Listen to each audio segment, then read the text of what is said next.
اسم ربك الأعلى الذي خلق فسوى والذي قدر فهدى والذي أخرج المرعى فجعله. الحمد لله نحمده ونستعينه ونستغفره ونؤمن به ونتوكل عليه ونعوذ بالله من شرور انفسنا ومن سيئات اعمالنا من يهده الله فلا مضل له ومن يضلل فلا هادي له واشهد ان لا اله الا الله وحده لا شريك له واشهد ان محمدا عبده ورسوله اما بعد. கண்ணியத்திற்குரிய எல்லாம் வல்ல அல்லாஹு சுப்ஹானஹு வ தஆலா நல்லடியார்களே, அல்லாஹ்வுடைய பெயரால் திருமறை குர்ஆனுடைய சின்னஞ்சிறு அத்தியாயங்களுக்குரிய விளக்கத்தை கீழிருந்து மேலாக நாம் பார்த்து வருகிறோம். இந்த வாரம் சூரத்து தக்காசுர் அல்ஹாக்கும் தக்காசுர் என்ற அத்தியாயத்தினுடைய விளக்கத்தை நாம் அறிந்து கொண்டிருக்கிறோம். இந்த அத்தியாயம் சூரத்து தக்காசுர் என்று சொல்லப்படுகிற இந்த அத்தியாயம் நபிகள் நாயகம் ஸல்லல்லாஹு அலைஹி வஸல்லம் அவர்களுடைய மக்கா வாழ்க்கையில் அருளப்பட்டதா அல்லது மதீனா வாழ்க்கையில் அருளப்பட்டதா என்பதற்கு எந்த விதமான ஆதாரப்பூர்வமான குறிப்பும் இல்லை. இந்த அத்தியாயத்தில் சொல்லப்படுற செய்திகள் எந்த காலத்தில் அருளப்பட்டிருந்தாலும் பொதுவானதாக இருக்கிறது. மக்காவில் அருளப்பட்டது என்பதாலோ மதீனாவில் அருளப்பட்டது என்பதாலோ இதனுடைய கருத்துக்கள்ல எந்த விதமான மாற்றமும் ஏற்பட போவதில்லை.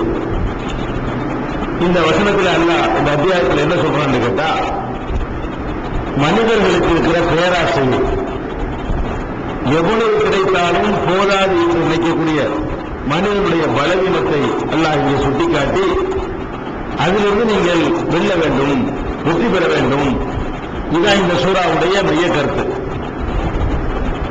அந்த சூறாவுடைய முதல் வசனத்திலே அல்லாஹ் சொல்கிறார், அல்ஹாக்கும் தக்காசுர்.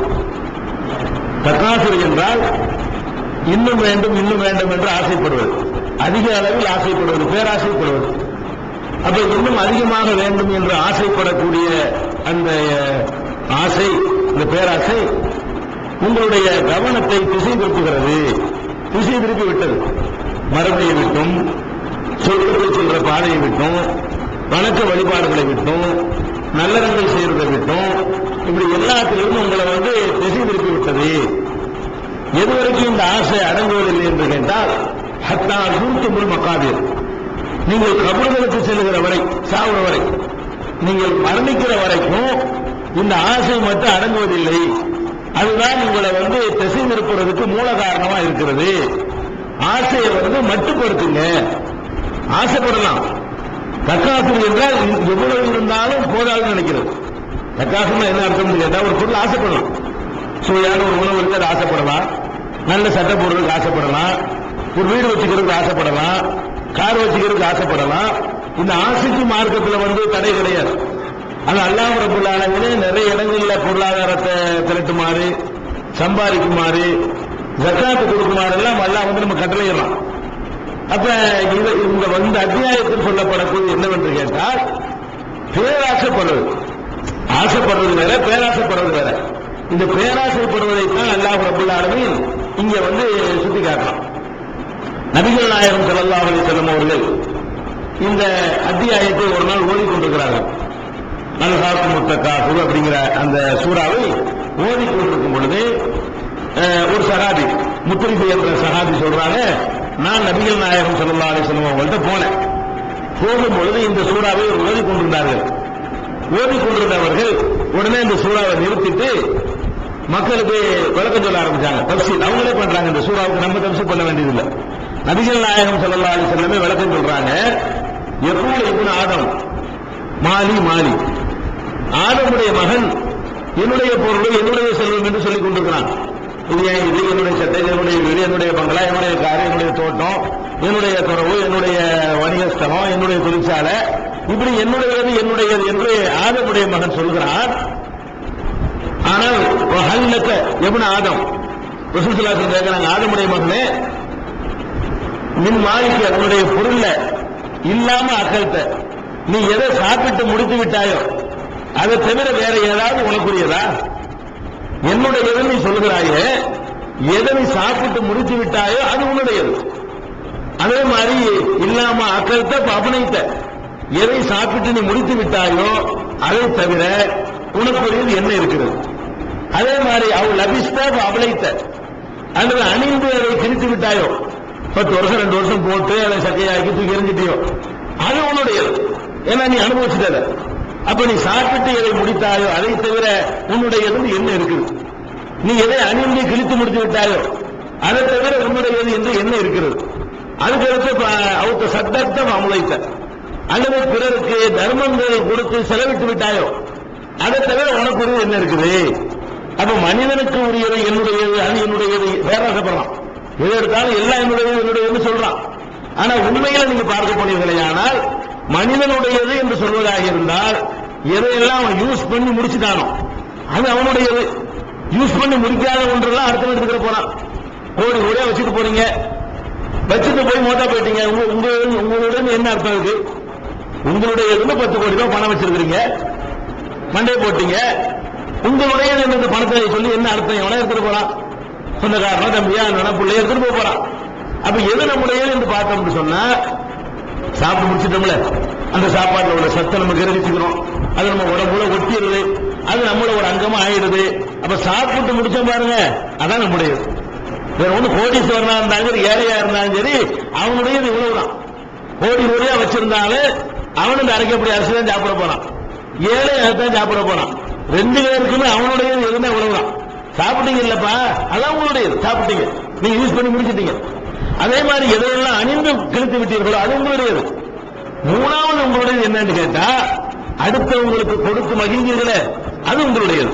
அது எப்படி நம்முடையதாகும்? அங்க கிடைக்கிறதுனால அடுத்த ஆளுக்கு கொடுத்து வைக்கிறீங்க பாருங்க, உங்களுடைய தின்னுங்க, நல்லா தின்னுங்க, நல்லா அணியுங்க. அதுக்கு மேலே எல்லாம் மிச்சம் வந்திருக்கிறானா கொடுங்க. கொடுத்தீங்க என்று சொன்னா 1க்கு 10 100 1000 அங்க கிடைக்க போகுது. அது பேங்க்ல டெபாசிட் பண்ற மாதிரி பிக்சர்ல போட்டு வச்சு நம்ம என்ன செய்ய போறோம், பின்னாடி எடுத்துக்கிற போறோம்.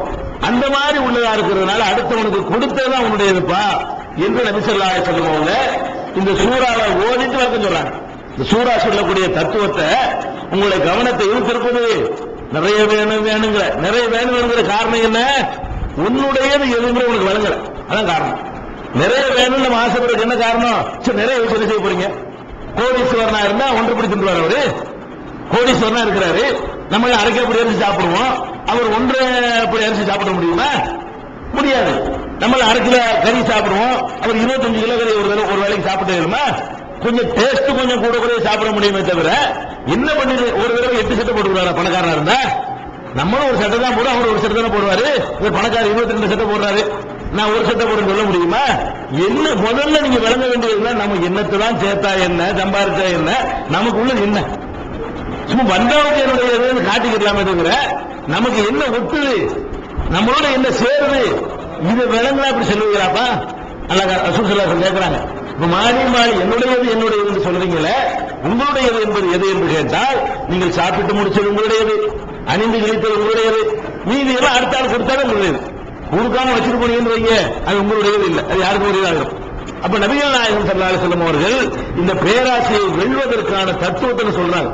முதல்ல இந்த பேராசையை ஒழிக்கிறதா இருந்தா நம்முடையது என்ன செஞ்சு பார்க்கணும். நம்முடைய என்ன இப்படி சேர்க்கிறமே, இதுக்காக அழைகிறமே, வாழ்க்கையோட சந்தோஷத்தை இழந்துட்டு இது ஒண்ணுதான் குறிக்கோள் கொண்டாட்டியமா இருக்கலாம். இந்த காசுக்காக வேண்டி மனிதனுக்கு தாம்பத்திய வாழ்க்கை எல்லாம் கொடுத்துருக்கலாம், அது கூட எனக்கு வேணான்னு விளையாட்டுக்கணும். கல்யாணம் பண்ண ஒரு இளைஞன் 25 வயசு இளைஞன், அப்பதான் கல்யாணம் ஆயிருக்கு, 6 மாசம் தான் ஆயிருக்குது. இந்த இளமை திருப்பி கிடக்க போறதில்லை. இந்த இளமையுடைய அந்த சந்தோஷங்கள் அவனால திரும்பி அடையவே முடியாது. அதை கூட தியாகம் பண்ணிட்டு இது போய் சம்பாதிக்க போறியப்பா, சம்பாதிக்க வேண்டியதுதான், அதுக்கு வேண்டி இதெல்லாம் தியாகம் பண்ணணுமா? இது எல்லாம் தியாகம் பண்ணிட்டு சம்பாதிக்க போறது. இப்ப என்ன பண்ணி இப்படி போற? உன்னுடையது என்ன என்பது உனக்கு விளங்கவில்லை. எது உன்னுடையது என்பது நிறைய சம்பாதிச்சு என்ன ஆக போறது, இதை விளங்கிக்க என்பதை நபிகள் நாயகம் ஸல்லல்லாஹு அலைஹி வஸல்லம் சொன்னாங்க. ஒரு தடவை ஆயிஷா நாயகி அவங்க வீட்டுல இது முஸ்லிம்ங்கிற நூல்ல 5258வது ஹதீஸ்ல இதை பார்க்கலாம். இன்னொரு ஹதீஸ்ல நபிகள் நாயகம் ஸல்லல்லாஹு அலைஹி வஸல்லம் வீட்டுல, ஆயிஷா நாயகி வீட்டுல ஒரு நாள் ஒரு ஆட்டை அறுக்கிறாங்க. ஆட்டை அறுத்து என்ன செய்யறாங்க, உணவுக்காக வேண்டி விருது கொடுக்க உங்களுக்காக இருக்கிறாங்க. அப்ப ரசூல் ஸல்லல்லாஹு அலைஹி வஸல்லம் வீட்டுக்கு வர்றாங்க. வாரி கொடுக்குற குடும்பம் தானே, வந்தோடனே ஏதாவது மிச்சம் இருக்கான்னு கேட்கறாங்க. மிச்சம் இருக்கா மாபக்கியா? அப்ப என்ன மிச்சம் இருக்குன்னு கேட்கறாங்க. அப்ப ஆயிஷா நாயகி சொல்றாங்க, ஒரே ஒரு இந்த தொடைக்கறி ஒரு துண்டு இருக்குது, இதெல்லாம் கொடுத்தாச்சு. எது மிச்சமா இருக்கு வீட்டுல? ஒரு ஆட்டை அறுத்து இருக்கிறாங்க, அறுத்து எல்லாரும் பங்கு வச்சு கொடுத்துட்டாங்க. நபி ஸல்லல்லாஹு அலைஹி வஸல்லம் வீட்டுக்கு வந்து கேட்கறாங்க, என்ன மிச்சமா இருக்குது வந்து கேட்கறாங்க. மிச்சமா இருக்குது தொடக்கறி ஒண்ணுதான் மிச்சமா இருக்குது, இது எல்லாம் கொடுத்தாச்சு, தலை காலி இறச்சி கிரிச்சி எல்லாம் பங்கு வச்சு கொடுத்தாச்சு, இவ்வளவுதான் நமக்கு மிச்சமா இருக்குதுங்கிறாங்க. அப்ப ரசூல் ஸல்லல்லாஹு அலைஹி வஸல்லம் சொல்றாங்க, இல்ல இது ஒண்ணுதான் மிச்சமா இல்ல, மற்றதான் மிச்சமா இருக்குங்கிறாங்க. ரசூல் ஸல்லல்லாஹு அலைஹி வஸல்லம் சொல்றாங்க, பக்கிய குல்லுஹா இல்லா கத்துக்குவான். நீங்க மிச்சமா எது இருக்குங்க, இது மிச்சமா இல்ல, எதை நீங்க கொடுத்துட்டீங்க அதை நம்மகிட்ட மிச்சமா இருக்குது, அங்க கிடைக்கும். எதை நீங்க ஆட்டை அறுத்து மற்றவங்களுக்கு கொடுத்து விட்டீர்களோ அதுதான் உங்கள்கிட்ட மிச்சமா இருக்கே தவிர, எது இப்ப கைவசம் வச்சுக்கிறீங்களோ அது மிச்சமா இல்லை, இது முடிஞ்சு போச்சு, இது நம்ம கண்டு போவோம், இது முடிஞ்சு போயிடுது, அது அங்க வரவாயிடுச்சு என்று நபி ஸல்லல்லாஹு அலைஹி வஸல்லம் அவர்கள் பக்கிய கத்துப்புகா பக்கிய குல்லுஹா இல்லா கத்துப்புகா. அந்த தொடக்கறியை தவிர மற்றதான் மிச்சமா இருக்குது, எது வீட்டுல இல்லையோ அதான் மிச்சமா இருக்குங்கிறாங்க. அப்ப நபி ஸல்லல்லாஹு அலைஹி வஸல்லம் அவர்கள் சொன்ன திருமதிங்கிற ஹதீஸ்ல 2394வது ஹதீஸ்ல இத பார்க்கணும். அப்ப நபிகள் நாயகம் ஸல்லல்லாஹு இது எதுக்கு சொல்ல வர்றோம்னு கேட்டா, எனக்கு நிறைய வேணும் அது வேணும் இப்படி ஆசைப்படுறதெல்லாம் இந்த கொடுக்கிற பணப்பான்மை நம்ம இடத்துல வந்துருச்சுன்னா ஒளிஞ்சிருங்க. கொடுக்கல, அதாவது எது நமக்கு தேரும், நமக்கு என்ன கிடைக்கும் நினைச்சு பாருங்க. அப்ப நம்ம ரொம்ப பேராசைப்பட மாட்டோம், நம்ம கொடுப்போம், கொடுத்தாங்க வரவாயிரும். அல்ல எவ்வளவு கண்டாச்சு, நம்ம திங்கிறதுக்கு மேல எல்லாம் தர்றான், நம்ம அணியறதுக்கு மேல எல்லாம் தர்றான், அதெல்லாம் எதுக்கு தர்றான் கேட்டா நம்ம மறுமையில வெற்றி பெறுவதற்காக தருகிறான். அது எந்த அளவுக்கு அள்ளி கொடுப்போம், எத்தனை கோடி சேர்த்து வச்சுட்டு போனாலும் அதனால எந்த ஒரு நன்மையும் கிடையாது, இந்த அளவுக்கு அள்ளி கொடுப்போம் அப்படின்னு நம்ம நினைத்து கொண்டோமையானால் கொடுத்தோமையானால் நபி ஸல்லல்லாஹு இதை ரொம்ப எளிமையா சொல்றாங்க பாத்தீங்களா, யோசிக்காம அது ஒண்ணுதான் மிச்சமா இல்லைங்கிறாங்களே, அதான் இதுதான் வாழ்க்கை பாடம். இத ரொம்ப சாதாரணமா உள்ளத்துல பதிஞ்சு போச்சுன்னு சொன்னா உலகத்தில் உள்ள எந்த கஷ்டமும் கஷ்டமா தெரியாது. அந்த மாதிரி ஒரு அடிப்படையில் வழங்கிக்கிறோம். நபிகள் நாயகம் ஸல்லல்லாஹு அலைஹி வஸல்லம் சொல்றாங்க, அவங்களுக்கு கேட்கப்படுது, சதக்கா தர்மங்கள் செய்வதிலேயே சிறந்தது எது, சிறந்த தர்மம் எது அப்படின்னு கேட்கப்படும். அப்ப நபி ஸல்லல்லாஹு அலைஹி வஸல்லம் சொல்றாங்க, நல்ல ஆரோக்கியமாகவும் நல்ல திடகாத்திரமாகவும் பொருளுக்கு ரொம்ப அந்த பொருள் உனக்கு தேவை என்று இருக்கிற அந்த நிலையிலையும் நீ கொடுக்கிறது தான் உனக்கு சிறந்தது. நமக்கு ரொம்ப தேவை, ரொம்ப அவசியமான நிலையில் இருக்கிறோம், அப்படிப்பட்ட நிலையில நல்ல ஆரோக்கியமா இருக்கிற நிலையில கொடுக்கிறது சிறந்தது அப்படிங்கிறாங்க. அதே அப்ப சொல்றாங்க, நீ கிளப்பு கட்டி போய் இந்த நாளைக்கு இன்னைக்கு சாப்பிடுறோம் சொல்லிட்டு அந்த நேரத்தில் உட்கார்ந்துட்டு இது அவர் எடுத்துக்கிட்டு இது இவர் எடுத்துக்கிட்டு இதுல என்ன பயன் இருக்குது, நீ சொல்லாம போனா எடுத்துக்கிட்டு போறாங்க. சொல்றாங்க, நீ சாவா கிடக்கிற நேரத்துல இது அவர் எடுத்துக்கிட்டு இது இவர் எடுத்துக்கிட்டு ஒருத்தர் எடுத்து நீ எடுத்துட்டு போறியா, இல்லாட்டி எப்ப கொடுக்கணும் நீ திடகாத்திரமா அப்படின்னு சொல்றாங்க. ரசூல் ஸல்லல்லாஹு அலைஹி வஸல்லம் பாருங்க, ஹத்தா இதா பலகத்தில் ஹுல்கும், தொண்டைக்குழிக்கு உயிர் வந்த உடனே குல்தலி புலானின் கதா ஒனி புலானின் கதாங்கிற, இவருக்கு இன்னதை கொடுத்துருங்க அவருக்கு அன்னதை கொடுத்துருங்கிற, அதான் ஆல்ரெடி ஆயிரம் கதுக்கான நீ புலானின், அதான் அடுத்தாளுக்கு போயிடுச்சு மனம், நீ என்ன சொல்றது? அப்ப கொடுக்கறத எப்ப கொடுக்கணும், இந்த சக்கராத்துல தான் கொடுக்கற பத்தி நினைக்கிறான். நீ சக்கராத்துல கொடுக்க, நீ கொடுத்தா என்ன கொடுக்காட்டி என்ன, நீ விட்டு போகத்தான் போற, எவனோ எடுத்துக்கிட்டு தான் போறான். அப்ப கொடுக்கணுங்கிற நினைக்கிறது எல்லாம் எப்ப கொடுத்துக்க, நல்லா இருக்கும்போது கொடுப்பா. இப்ப நல்ல ஆரோக்கியமா இருக்கிறீங்களா, திரகாத்திரமா இருக்கிறீங்கள, இப்ப நீ கொடு என்று பெருமானார் ஸல்லல்லாஹு அலைஹி வஸல்லம் சொல்றாங்க. இது புகாரியில 1419வது ஹதீஸ்ல நம்ம பார்க்கலாம். அப்ப இந்த பேராசையை வெல்லணும். நம்மளை எல்லாத்திலையும் திசை திருப்பி நாசமாக்குறது பூரா இந்த எல்லை மீறிய ஒரு ஆசை தான். ஜும்மாவுக்கு கூட வாங்க சொல்லிட்டா நீங்க வியாபாரத்தை விடணும்னு சொல்லியிருக்கு. அந்த இடத்துல ஒரு அரை மணி நேரம் வியாபாரத்தை விடுறதுனால ஒரு பெரிய விளைவுலாம் ஏற்பட்டாரு. அந்த நேரமா 10 வாடிக்கையாளர் வரும், அப்பதான் உனக்கு கஷ்டம் வரும். அந்த 10 பேர் இன்னைக்கு ஒரு நாளைக்கு தானே, அது பேராசை. அதெல்லாம் சம்பாதிக்க அனுமதி கொடுத்திருக்கிறான். அவன் எந்த இடத்துல தடை போட்டிருக்கிறானோ அந்த இடத்துல இந்த இடத்துல அவங்க பேராசையிலிருந்து அர்த்தம். பேராசைக்கு என்ன அர்த்தம்னா, அல்லாஹ்வுடைய வணக்கம் வழிபாடு தான தர்மங்கள் மற்றதுக்கு இடைஞ்சல் இல்லாத வகையில் உன்னுடைய ஆசை இருக்குமே, ஆனால் அது அனுமதிக்கப்பட்ட ஆசை. பேராசை என்பது என்னன்னு கேட்டா, அவன் ஒரு எல்லை வகுத்திருக்கிறான்ல, அதை மீறிக்கிட்டு போய் ஆசைப்படுவது பேராசை. அப்ப இன்னொன்றை நீங்க கவனிச்சுக்கிறனும், பொதுவா இந்த வெல்வதற்கு ஒரு தத்துவம், இந்த தத்துவத்தை கூட நான் சொல்வது நபி ஸல்லல்லாஹு அலைஹி வஸல்லம் சொல்றாங்க. நீங்க கொஞ்சம் சிந்திச்சு பாருங்க. ஒரு மனுஷன் போய் உனக்கு எவ்வளவு இருந்தா போதும்னு கேளு, ஒரு 10 கோடி போதுமானு கேளுங்க, 10 கோடி கொடுத்தாச்சு போதும் சொல்லுவானா? இன்னொரு 10 இருந்தா நல்லதுமா? 20 கொடுத்துட்டீங்க, சரி 20 போதுமா? 20 கோடி இருக்கிறவன் போய் 20 கோடி போதுமானு சொல்லுங்களேன். இல்லை 120 தான் நல்லது.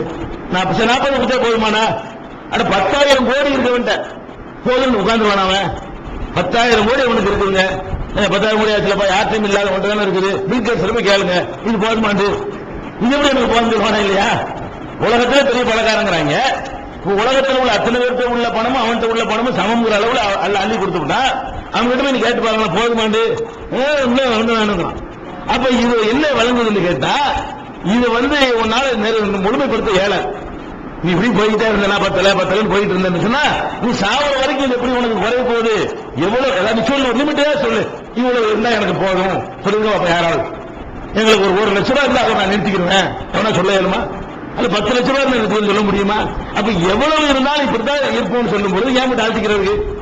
இருக்கிறவங்க போதுமாக்கிற வேண்டியதானே? நீ என்ன நினைச்சு பார்க்கணும்னு கேட்டா, இன்னைக்கு 1000 ரூபாய் சம்பளம் கிடைக்குது, சோறு திங்கிறோம், கஞ்சி குடிக்கிறோம். இது நமக்கு 10,000 மன உளைச்சல் பண்றீங்களா? அப்ப நீங்க சிந்திச்சு பார்க்கணும். நம்ம 10,000 இருந்தாலும் இப்படித்தான் நினைக்குவோம், அப்படி சிந்திச்சு பார்க்கணும். நம்மகிட்ட 10 கோடி இருந்தாலும் நம்ம இப்படித்தான் பேசுவோம், சிந்திச்சு பார்க்கணும். 10,000 கோடி எல்லாம் நமக்கு தந்தா கூட இல்லையே இன்னொரு 10,000 வேணுமே அப்படிதான் நம்ம நினைக்குவோம். கோடி கோடியா எல்லாம் தந்திருந்தா கூட, உலகத்தையே அள்ளி கொண்டாந்து தந்திருந்தா கூட அப்ப என்ன செய்வோம்? இல்ல இன்னொரு உலகம் இருந்தா நல்லா இருக்கும். அப்ப இது இதுக்கு தீர்வு கிடையாது. இது முட்டாள்தனம் இருக்கும். ஏதாவது ஒரு எல்லை இருந்து ஒரு லிமிட் இருந்து முடிஞ்சிருச்சுன்னு சொன்னா வேண்டாம், அதை அடைவதற்கு ஆசைப்படலாம். இதுக்கு முடிவே கிடையாது. இது எங்க வேணாலும் போயிட்டே இருக்குமே. அது ரசூல் ஸல்லல்லாஹு அலைஹி வஸல்லம் அழகா சொல்றாங்க தெரியுமா? லவ் அன்ன இப்னி ஆதம வாதியம் மின் ரஹபின், ஆதமுடைய மகனுக்கு மனிதனுக்கு தங்கத்திலே 6 ஓடுது வைங்க. 6 ஓடிட்டு இருக்கு. 6 தங்கம் தான் 6 ஓடிக்கிட்டு இருக்குது. அப்படி ஒரு 6 அவனுக்கு சொந்தம். சுரங்க வெட்டிலாம் இருக்க வேண்டியது இல்லைங்க. வீட்டுல 6 ஓடிக்கிட்டு இருக்கு. ஓடுற தண்ணி எல்லாம் பிடிக்கிற மாதிரி அள்ளி ஓடிக்கிட்டு இருக்கான். அவ்வளவு தங்கம் சேர்ந்துகிட்டே இருக்குது. 6ன்னு சொல்றது காரணம் என்னன்னு கேட்டா, 6 ஓடிக்கிட்டே இருக்கும். ஒரு குளம்னு சொல்லிட்டா முடிஞ்சு போயிடும். அப்படி சொல்லாம ஒரு மலைன்னு சொன்னா கூட என்ன ஆயிரும், வெட்டி முடிச்சுனா ஒண்ணுமில்லாம போயிருமே. 6ன்னு சொன்னா அது வந்துகிட்டே இருக்கணும், வந்துகிட்டே இருக்கும். அப்ப 24 ஹவர்ஸும் அது வாட்டுக்கு வந்துகிட்டு குவிஞ்சுக்கிட்டே இருக்குது. வைக்க முடியாத நமக்கு தங்கம் அப்படி வந்து கொண்டிருந்தாலும் அப்ப ஆதமுடைய மகன் சொல்லுவானா, இது மாதிரி இன்னொன்னு தான் நல்லா இருக்கும். ரசூலுல்லாஹ் சொல்றாங்க, ஒன்னே ஒன்று யூஸ் பண்ண முடியாது, ஒன்னே ஒன்று பயன்படுத்தல, அந்த மாதிரி இருந்தா அது அழகா சொல்றாங்க பாருங்க. லவ் அண்ணன் இப்னி ஆதம வாதியம் என்ற ரஹபின், தங்கத்தால் ஒரு 6 ஒரு மனிதனுக்கு ஓடிக்கொண்டிருந்தால் அஹப்ப அய்யக்கூனலஹு வாதியானி, 2 6 இருந்தால் நல்லது என்று அவன் நினைக்கிறான், விரும்புறான். 2 இருக்குன்னு வைங்களேன், அது முடிஞ்சுன்னு சொல்லுவானா, 3 வேணும்னு விரும்புறான். லம் யம்லா ஃபாஹு இல்ல துராப், மண்ணு தான் வாயை நிறைக்கும். எது அவன் வாயை நிறைக்கும்? மண் அள்ளி போடுவா கடைசியா குழியில கொண்டு வச்சு மண் அள்ளி போடுற பாருங்க, அப்பதான் நிறைவானே தவிர அதுக்கு முன்னாடி சாவர வரைக்கும் அந்த அல்லாஹ் சொல்றது விளக்கமா சொல்றாங்க. ஹத்தா சுருத்துமுல் மகாபீருங்கறான் அல்லாஹ், கபரை சந்திக்கிற வரைக்கும் நீங்க இது அடங்கவே அடங்காது உங்களுக்கு. அதுதான் ரசூலுல்லாஹ் சொல்றாங்க, மண்ணள்ளி போடுற வரைக்கும் உனக்கு 3 இருந்தா 4 வேணுமே, 4 இருந்தா 10 வேணுமே, 10 இருந்தா 20 வேணுமே, 20 இருந்தா 200 வேணுமே, 200 இருந்தா 5000 2 லட்சம் வேணும்னு சொல்லுவேன். உனக்கு இதுக்கு முடிவே கிடையாது. அப்ப முடிவில்லாத ஒரு ஆசைன்னு சொல்லக்கூடிய நேரத்தில் நம்ம என்ன நினைச்சுக்கணும், எங்க நிக்கிறோம் நின்ற வேண்டியதான். அதான் திருப்தி அடைஞ்சணும். எவ்வளவு இருந்தாலும் இந்த திருப்தி வரப்போறது, நமக்கு திருப்தி வந்துடும்னா அதை முயற்சி பண்ணலாம். நம்மகிட்ட எவ்வளவு எல்லாம் தந்தாலும் அதுல நம்ம திருப்தி அடையவே மாட்டோம். இதான் மனிதன். ஒரு மனிதன் இதுல இருந்து விடுதலை பெற்றவன் கிடையாது. ஒரே ஒரு ஆளை பிடிச்சி இதுல சுலைமான் நபிக்கு எல்லாம் கொடுத்தானே, அவர் திருப்தி அடைஞ்சாரா? நான் கேட்கிறேன். சுலைமான் நபிக்கு அல்லாஹ் அவருக்கு கொடுத்த மாதிரி யாருக்குமே கொடுக்கல. ஒரே ஒரு ஆளை பிடிச்சி இதுல சுலைமான் நபிக்கு எல்லாம் கொடுத்தானே, அவர் திருப்தி அடைஞ்சாரா? நான் கேட்கிறேன். சுலைமான் நபிக்கு அல்லாஹ் அவருக்கு கொடுத்த மாதிரி யாருக்குமே கொடுக்கல. அவ்வளவு கொடுத்தவன் என்ன பண்றாரு, ரப்பி ஹப்லி முல்கன் லா யம்பகி அகதி நிம்பாதிங்கிறார். எனக்கு பிந்தி யாருக்கும் கொடுக்க மாட்டிய அந்த மாதிரி எனக்கு கொடுத்துவிடு, எனக்கு தான் ஜாஸ்தியா தரணுங்கிறார். அவர் அவ்வளவு கொடுத்து கூட அவர் நல்லது கேட்கிறாரு, அது ஒரு விஷயம். ஒரு நபியா இருந்தால் கூட அவர் கொடுத்தது அவர் போதுமாகவில்லை, அவர் இன்னும் வேணும் தான் கேட்கிறார். அப்ப மனிதனுடைய சுபாவத்தை பொறுத்த வரைக்கும் நபியா இருந்தாலும் மகானா இருந்தாலும் பெரியாரா இருந்தாலும் யாரா இருந்தாலும் சரி, நீங்க எவ்வளவுதான் இபாதத்துல மூழ்கி போனாலும் சரி, இந்த விஷயத்தில் பேராசைக்கு மட்டும் எல்லை கிடையாது. அதுதான் அல்லாஹ் சொல்லி காட்டுறான், அல்ஹாக்குமுத் தகாசுர், உங்களுக்கு இன்னும் வேண்டும் இன்னும் வேண்டும் என்று அதிகம் வேண்டும் என்ற பேராசை உங்கள் கவனத்தை திருப்பி விட்டது. ஹத்தா சுர்துமுல் மகாபீர், சாவுற வரைக்கும், கபரை சந்திக்கிற வரைக்கும், கபர்களுக்கு நீங்கள் போற வரைக்கும் உங்களுடைய அந்த இதுதான் உங்களை கெடுத்துக்கிட்டு இருக்குது. இதுக்கு ஒரு லகான போடுங்க. அல்லாஹ் இதுல என்ன சொல்ல வர்றான்னு கேட்டா, ஆசைப்படுங்க, அதுக்காக என்ன செய்யக்கூடாது, பேராசை பற்றக்கூடாது. சரி, இதுக்கு போதுமான வேலை தந்துட்டான், மறுபடியும் தந்தா வாங்கிடுவோம், தரலையா விட்டுருவோம் அப்படிங்கிற அளவுல இருக்கணுமே தவிர அதுக்கு வெறி பிடிச்சி வாழ்க்கையுடைய சுமந்தங்களை இழந்து, பொண்டாட்டி இழந்து, பிள்ளை இழந்து, மானத்தை இழந்து, மரியாதை இழந்து, நேர்மை இழந்து, நியாயத்தை இழந்து, நிம்மதி இழந்து, தூக்கத்தை இழந்து, உடல் ஆரோக்கியத்தை இழந்து, இதெல்லாம் பேராசை. பேராசை இல்லாத ஆசை என்ன? சம்பாதிக்கிறோமா, ஒரு மணி 8 மணி நேரம் தூங்கணும். அந்த தூங்கிட்டு தான் சம்பாதிக்கணும். சம்பாத்தியம் தான் எனக்கு குறி நினைச்சுக்கிட்டு 2 மணி நேரம் தூங்கிட்டு 22 மணி நேரம் சம்பாதிச்சா இது பேர் பேராசை. நீ 8 மணி நேரம் தூங்கு, மற்ற வேலைகளை செய்யி, பொண்டாட்டி செய்யற கடமை பொண்டாட்டிக்கு செய்யி, பிள்ளைக்கு செய்யற கடமை பிள்ளைக்கு செய்யி, ஊருக்கு செய்யற கடமை ஊருக்கு செய்யி, மார்க்க பணி செய்யற கடமை மார்க்க பணி செய்யி, அல்லாஹ்வுக்கு செய்யற கடமை அல்லாஹ்வுக்கு செய்யி. இதுக்கு அப்புறம் உனக்கு என்ன முடியுது சேர்த்துக்கிட்டு, அதுக்கு பேர் ஆசை. அது மார்க்கத்தில் அனுமதிக்கப்பட்ட ஆசை. எல்லை மீறின ஆசை எங்க வரும் கேட்டா, எல்லாத்தையும் இந்த ஒண்ணுக்காக திறந்துடுறது. காசுக்காக பொண்டாட்டி எனக்கு வேண்டாம், காசு கிடைக்கும் என்றால் புள்ள கூட எனக்கு வேண்டாம், காசு கிடைக்கும் என்றால் ஊர் கூட எனக்கு வேண்டாம், காசு கிடைக்கும் என்றால் நேர்மை கூட எனக்கு வேண்டாம், காசு கிடைக்கும் என்றால் சமுதாயம் எனக்கு வேண்டாம், எனக்கு எல்லாத்துக்கும் அது ஒண்ணுதான் நான் எதை வேண்டாலும் செய்வேன். அப்படிலாம் இருக்காங்க. பைத்தியம் முடிச்சு அலைகிறான். காசு ஒண்ணுங்கிறதுக்காக வேண்டி வீட்டுல தங்க மாட்டான். ஒரே காசு காசு காசுன்னு அலைஞ்சுக்கிட்டு வீட்டுக்குள்ள நுழையாத ஆண்கள்லாம் இருக்கிறார்கள். அது ஒண்ணுதான் உங்களுடைய இலக்கு. வீட்டுல எப்படி என்ன மாதிரி தறிக்கட்டு கட்டு போனாலும் சரி, இவனுடைய ஒரே இலக்கு பணம் சம்பாதிக்கிறது தான். அப்படி மட்டும் போயிடாது. அதே நேரத்தில் இதை சொன்ன காரணத்துக்காக சம்பாதிக்காம சரி 100 ரூபாய் போதும் அப்படி இருக்க சொல்றானா? அந்த அப்படி இல்ல. அதையும் வழங்கிக்கிறேன்னு கேட்டா, அல்லாஹ் ரப்பல் ஆலமீன் நம்மளை சம்பாதிக்க சொல்லி நிறைய இடத்துல வலியுறுத்துறான். எப்படி வலியுறுத்துறான்? ஒளி தபுத்தகுமின் பதலிஹி, அவன் தான் கடல்ல உங்களை வசப்படுத்தி தந்திருக்கிறான், அதுல பிரயாணம் பண்ணி போய் நல்லா சம்பாதிங்க. 16வது அத்தியாயம் 14வது வசனத்துல சொல்றான். அதே மாதிரி அதே கருத்தை 17வது அத்தியாயம் 12வது வசனத்துல சொல்றான். 17வது அத்தியாயம் 66ல சொல்லி காட்டுறான். இரவு பகலை எல்லாம் மாறி மாறி வர செஞ்சிருக்கிறது எதுக்கு தெரியுமா? நீங்க நல்லா சம்பாதிக்கிறது தான். ஒரே மாதிரி இரவா இருந்தாலும் சம்பாதிக்க இயலாது, ஒரே மாதிரி பகலா இருந்தாலும் உங்களுக்கு சம்பாதிக்க இயலாது. ரெஸ்ட் வேணும், அப்புறம் அப்படி ரிலாக்ஸ் எடுக்கணும், அப்பதான் நீங்க சம்பாதிக்க இயலும். அதுக்காக செஞ்சிருக்கேங்கிறான்.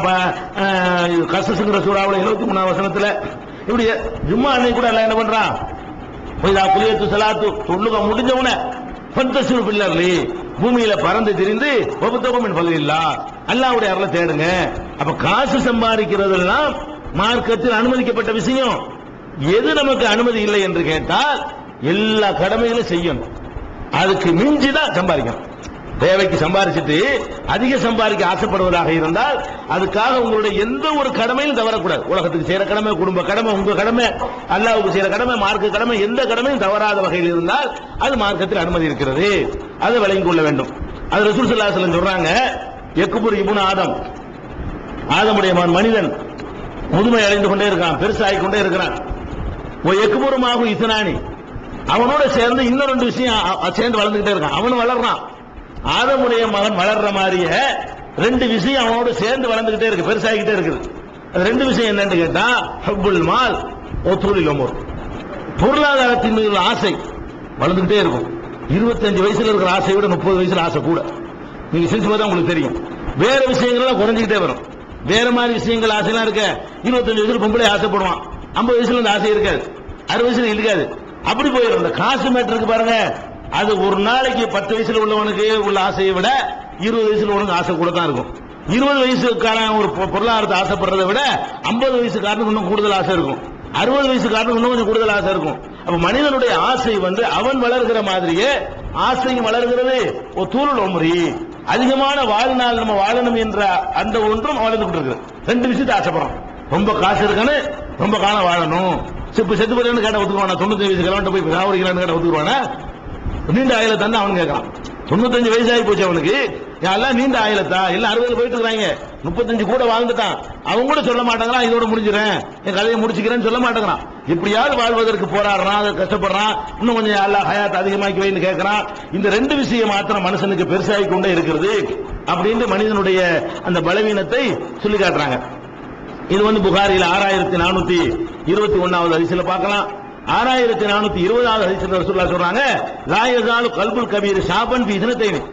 2 விஷயத்துல மனிதனுடைய உள்ளம் ரொம்ப துடிப்போட வேகமா இளமையா இருந்துகிட்டு இருக்கிறது.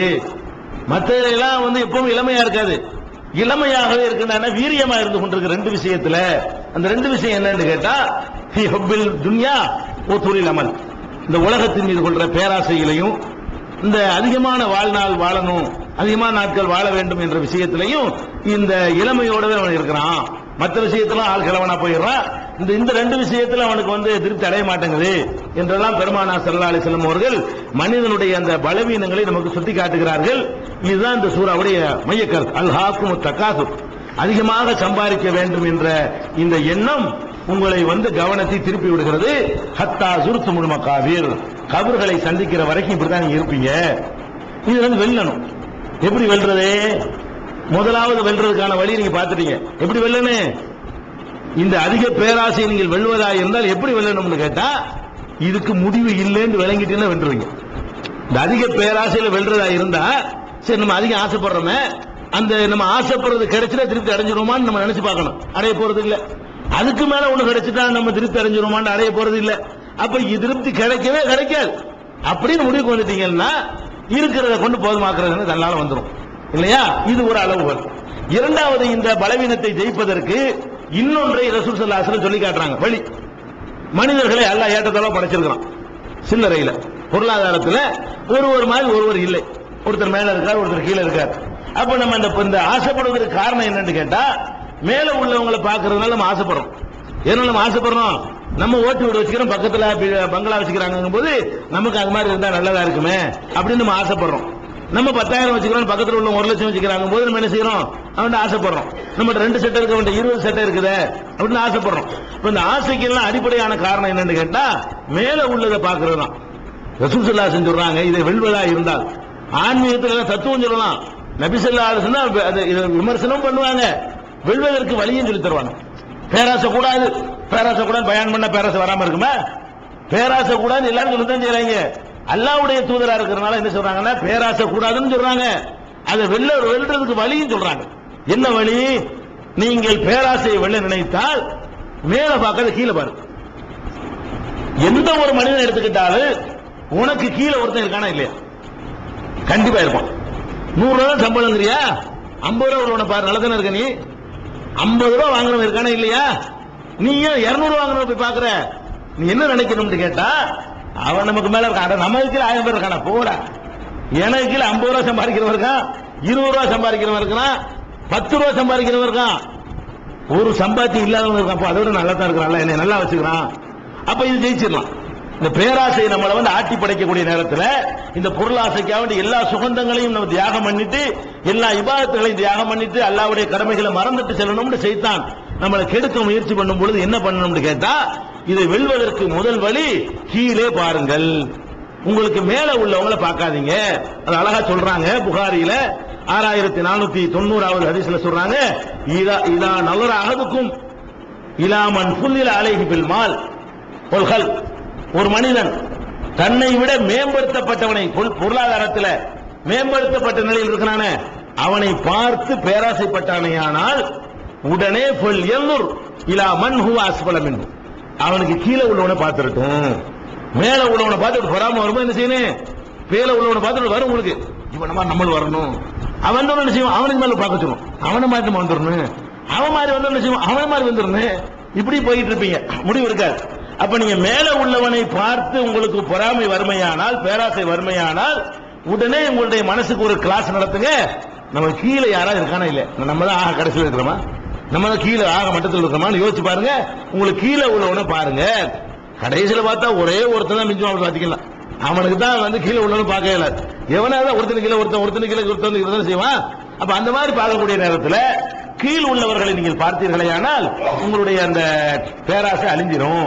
இப்படி நினைச்சு பார்க்கணும் நம்ம.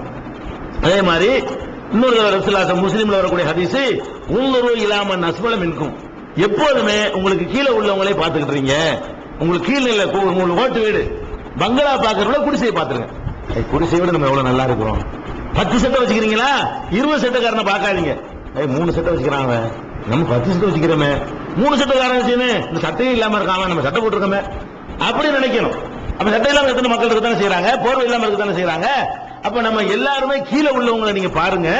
ஒலா தந்துரு இலாமன் ஃபௌகக்கும், உங்களுக்கு மேல உள்ளவனை ஒரு காலம் பார்க்காதீங்க. மேல உள்ளவனை பத்தி கவலைப்படாதீங்க. ஃபஹு அஜ்தரு அல்லா தஸ்தரு நிஅமத்தல்லாஹி, அல்லாஹ் உங்களுக்கு செய்யற நியமத்துகளுக்கு அதுதான் நன்றி செலுத்த உங்களை தூண்டும். உங்களுக்கு மேல உள்ளவனை ஒரு காலம் பார்க்காதீங்க. மேல உள்ளவனை பத்தி கவலைப்படாதீங்க. ஃபஹு அஜ்தரு அல்லா தஸ்தரு நிஅமத்தல்லாஹி, அல்லாஹ் உங்களுக்கு செய்யற நியாமத்துகளுக்கு அதுதான் நன்றி செலுத்த உங்களை தூண்டும். மேல பாத்தீங்கன்னா அல்லாஹ்வுக்கு நன்றி மறப்பீர்கள், கீழே உள்ளவனை பார்த்தீர்களே ஆனால் அவனை விட என்னை எல்லாம் நல்லாக்கி வச்சிருக்கிறானே, அவனை விட நான் எவ்வளவு சிறப்பா இருக்கிறேனே, அல்லாஹ் உனக்கு தான் நன்றி அப்படின்னு சொல்ல வேண்டிய நிலை உண்டாயிரும். இங்க நபி ஸல்லல்லாஹு அலைஹி வஸல்லம் அவர்கள் இந்த தத்துவத்தை சொல்லுகிறார்கள். இது வெல்வதற்கான வழி. வெல்வதற்கு, அதாவது நம்முடைய பேராசையை வென்று நம்மை கவனத்தை திருப்பதிலே ஆன்மீக பார்வையிலிருந்து அதில் ஜெயிப்பதாக என்ன செய்யணும்? ஃபர்ஸ்ட் செய்ய வேண்டியது இது அடங்காத ஆசைன்னு விளங்கிக்கணும். ஃபர்ஸ்ட் வழி என்னது? இது லிமிட் இல்லை, எவ்வளவு இருந்தாலும் திருப்பறைய போறது இல்லை அப்படின்னு முடிவு பண்ணிக்கணும். இரண்டாவது, நீங்க உங்களை எப்படி பக்குவப்படுத்திக் கொள்ள வேண்டும் என்றால் கீழே உள்ளவர்களை மட்டும் பாருங்க. கண்டிப்பா நம்ம கீழே ஆள்றோம். உங்க ஊர்ல அவ்வளவு பேர் எடுத்துக்கல, ஒவ்வொருத்தரும் சிந்திச்சு பார்த்தீர்களே ஆனால் உங்களுக்கு கீழே கோடிக்கணக்கான மக்கள் இருக்கிறாங்க.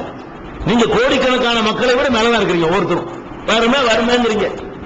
நபி ஸல்லல்லாஹு அலைஹி வஸல்லம் காலத்து வறுமை நீங்க பாத்தீங்களா இல்ல? என்ன வறுமை அது? ஒரு பேரிச்சம்பழத்தை ஒரு நாளைக்கு சாப்பிட்டு இருந்தாங்கல்ல, ஒரு ஆள் இப்படி இருக்கிறீங்களா? அது பாருங்க. நீங்க சுலைமான் நபியை பாக்குறீங்க. நீங்க யாரை பாருங்க? சுலைமான் நபியை பார்க்காம நபி ஸல்லல்லாஹு அலைஹி வஸல்லம் பார்த்துட்டு போங்க. என்னப்பா நம்ம ஒரு பேரிச்சம்பழத்தை ஒரு நாளைக்கு அப்படி நம்ம யாருமே இல்லைங்க. ஒரு நாளைக்கு ஒரு பேரிச்சம்பழம் திங்கிறாரோ சிறப்பாளர் வச்சிருக்கிறானே, அப்ப நன்றி செலுத்துவோம் அல்லாஹ்வுக்கு. அப்ப மேல உள்ளவர்களை பார்க்காம கீழே உள்ளவங்களை பார்க்கிறதும் நம்முடைய அந்த பேராசையை ஒழிப்பதற்கான ஒரு வழி. அடுத்த வழி என்ன என்று கேட்டால், போதும் என்று நினைப்பது. எவ்வளவு இருக்குதோ, பத்தாம இருந்தாலும் சரி, நம்ம மனசை எப்படி பக்குவப்படுத்த வேண்டும் என்று கேட்டால், போதும், இது போதும், அல்லாஹ் தந்திருக்கிறது போதும். முயற்சி பண்ணுவோம். முயற்சி பண்றது தனி விஷயம். என்ன இருக்குதோ அது போதுமானது என்று கருதி கொள்ளணும். போதுமானது கருதுனா என்ன? போதுமான கருத அப்படி கருத முடியுமா? அப்படி போதுமானது என்று கருதுவது என்னவென்று சொன்னால், கையேந்த கூடாது. எந்த கட்டத்திலும் யார்ட்டையும் நான் கேட்க மாட்டேன், என்னுடைய வறுமை மனுஷன் இறக்கி வைக்க மாட்டேன், என்ன தரும் அந்த சுயமரியாதை தான் உங்களுக்கு வந்து இதை உண்டாக்கும். நீ என்ன நினைச்சுக்கணும் கேட்டா, அதிகமான ஆசை வரக்கூடிய நேரத்தில் மனுஷன் என்ன செய்யறான்? அந்த சுயமரியாதை இழந்து கையேந்துறான். பத்தலங்க ஏதாவது போட்டுட்டாங்க அப்படின்னு கேட்கிற நிலைக்கு வந்துடுறான்.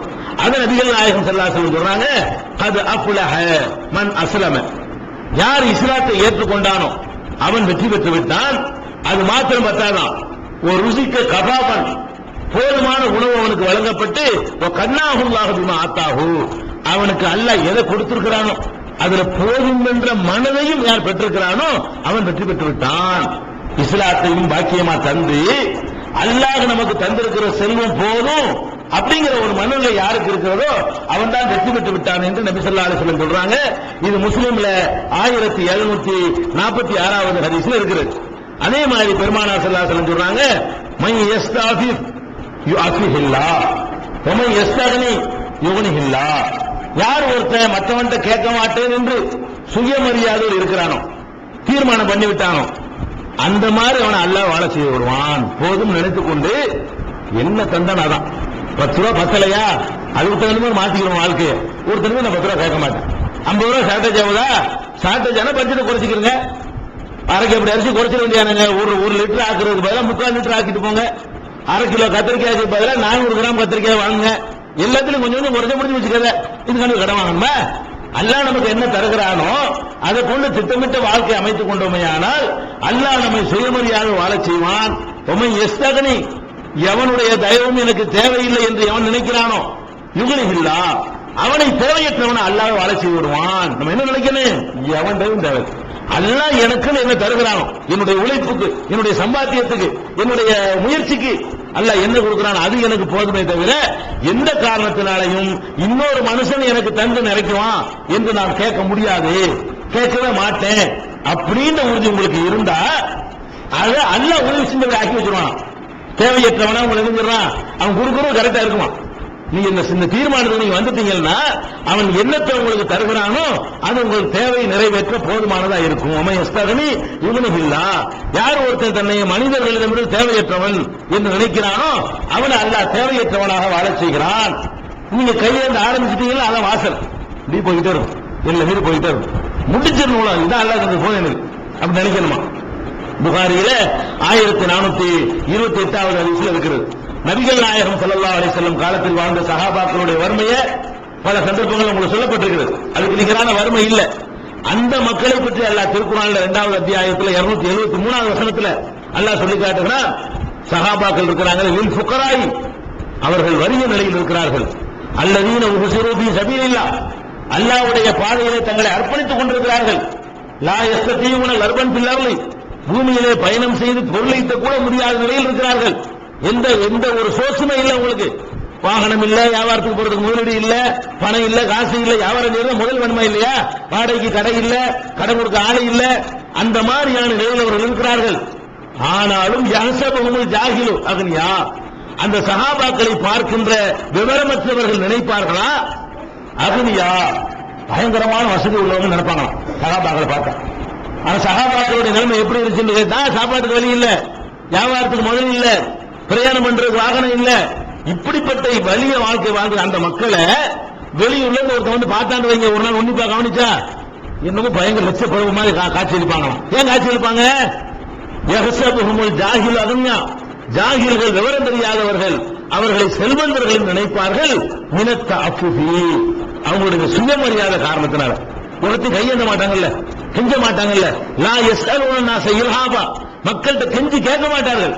அதை பார்த்துட்டு பாட்டு பள்ளியாசல் படுத்துக்கிறாங்க, சம்பாதிக்க போக மாட்டேங்கிறாங்க, யார்ட்டும் கேட்க மாட்டேங்கிறாங்க, நிறைய இருக்குமோ அப்படின்னு நினைச்சுவாங்க. சம்பாதிக்க வக்கு இல்லாதனால சம்பாதிக்க இருக்கிறாங்க, சம்பாதிக்காம இருக்கிறாங்க. சம்பாதிக்க வாய்ப்பு இல்ல, சோர்ஸ் இல்ல, வழி இல்ல. ஆனால் ஒருத்தன் பார்க்கலாம், ஒரு நாள் உட்காந்து கவனிச்சான்னு சொன்னா ஒரு தொழிலும் பண்ண மாட்டேங்கிறாங்க, பள்ளியாசல இருக்கிறாங்க, யார்ட்டும் கேட்க மாட்டேங்கிறாங்க, பயங்கரமா காசு இருக்கும் போல இருக்கு. இப்படி அல்ல பாராட்டணும். சஹாபாக்களை எப்படி பாராட்டணும்? சஹாபாக்களுக்கு இருந்த வறுமை நம்முடைய நிலையோடு ஒப்பிட்டு பார்த்தீங்கன்னு சொன்னா அது சொல்லி காட்ட முடியாத அளவுக்கு உள்ளவர். நம்ம பணக்காரங்க, நம்ம நிலையோட ஒரு ஏழை இருக்கான அவன் தான் பணக்காரன். நபி ஸல்லல்லாஹு அலைஹி வஸல்லம் காலத்துல அந்த அளவுக்கு வறுமையில இருந்த அந்த மக்கள் எவரிடமும் கையேந்தி கேட்க மாட்டார்கள், பேராசை வென்றார்கள். அல்லாஹ் கொடுக்கிறது போதுமாக்குனாங்களே தவிர கொடுத்தது 10,000 சொல்லி கையேந்த நிலைக்கு அவங்க வரவே இல்லை.